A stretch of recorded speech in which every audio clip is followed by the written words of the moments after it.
Ikinadena ng ilang miyembro ng grupong Greenpeace ang kanilang mga sarili sa gate ng tanggapan ng DENR. Para daw nila ito para protektahan ang DENR mula sa mga nakabangga ni dating Environment Secretary Gina Lopez.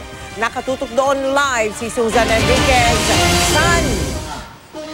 May nagpapatuloy ang programa dito ng iba't ibang mga environmentalist group sa pangunguna nitong grupong Greenpeace na naunang nagkadena ng kanilang mga sarili sa gate ng DENR dito sa Visayas Avenue sa Quezon City.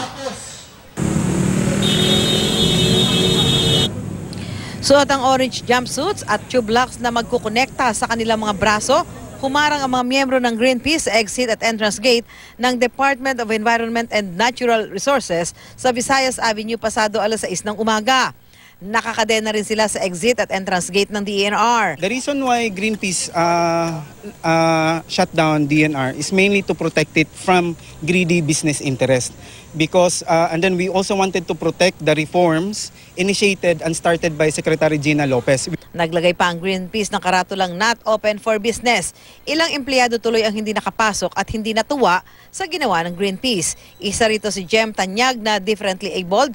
Naunawaan daw naman nila ang ipinaglalaban ng Greenpeace. Yun nga lang, kung sa ikabubuti po ng para po sa kapaligiran, bakit po hindi? Pero po kapag may mga inconveniences po na ganyan,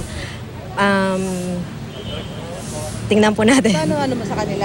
Meron mga ilan na inconvenience na public. Akala nila siguro sarado pero Greenpeace naman redirected yung mga visitors natin doon sa isang gate. Pero ayaw rin natin mag-create ng impression na ibang mensahe kasi yung nakikita ng public. No? So ang ibig sabihin niya, pag sinarahan nila yan, talagang wala. So what we can do, sir, is maybe we can negotiate. Hindi, nakikiusap kami sa inyo. Buksan naman. Ito. Pasado alauna ng hapon, dumating sa DENR ang QCPD. Kinausap ni QCPD Director Guillermo Eliazar ang mga miyembro ng Greenpeace.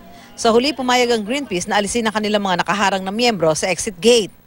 Itong presence namin dito to ensure yung continue sa public itong ating social services. At the same time, pakalagaan din natin yung safety, hindi lamang ng mga nagrarally, pati na rin siyempre yung mga empleyado ng DENR.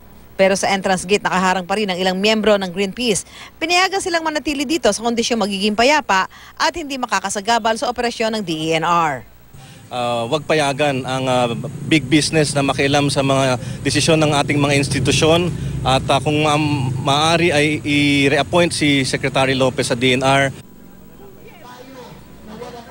Sa mga oras na nagpapatuloy ang programa at tayo dito sa grupong Greenpeace, mananatili sila rito hanggang bukas ng umaga. Magkakaroon sila ng candle lighting ngayong gabi habang nagsasalita ang leader ng iba't ibang mga environmentalist group na nagpapakita nga ng suporta dito sa grupong Greenpeace. Mel? Maraming salamat sa iyo, Susan Enriquez.